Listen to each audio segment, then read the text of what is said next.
चोपडा तालुक्यात अचानक ढगाळ वातावरण निर्माण झालंय. यामुळे शेतकरी चिंतेत सापडलाय. शेतात पेरणी केलेला हरभरा आता चांगलाच डोलू लागलाय. मात्र ढगाळ वातावरणामुळे हरभऱ्यावरती अळीचा प्रादुर्भाव होऊ शकतो.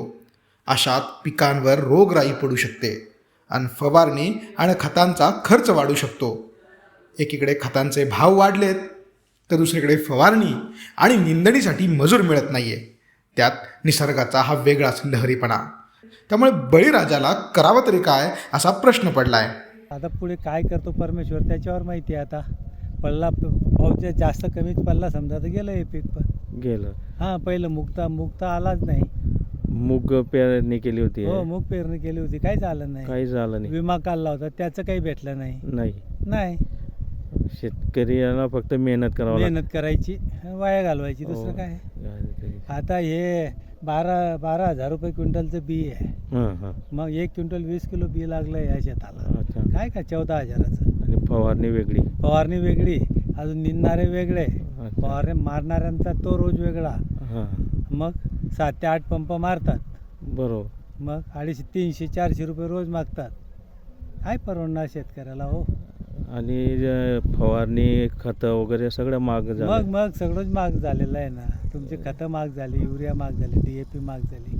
काय स्वस्त आहे शेतकऱ्याला. काही स्वस्त नाही आहे दादा. आणि जोपर्यंत घरात पीक येत नाही तोपर्यंत शाश्वती नाही.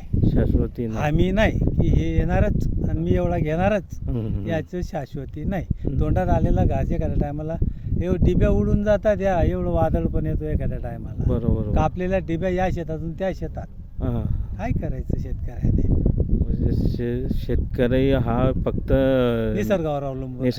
निसर्गावर अवलंबून. बस तो ठेवेल तसं राहील. भाव काय मिळतो त्याचं काय ती अजून गॅरंटी नाही. तो तर पुढचा प्रश्न आहे अजून भावाचा. भाव काय व्यापारी ठरवल तो भाव शेतकऱ्याला. बरोबर. शेतकऱ्याचा कुठे उत्पादित भाव आहे. नाही.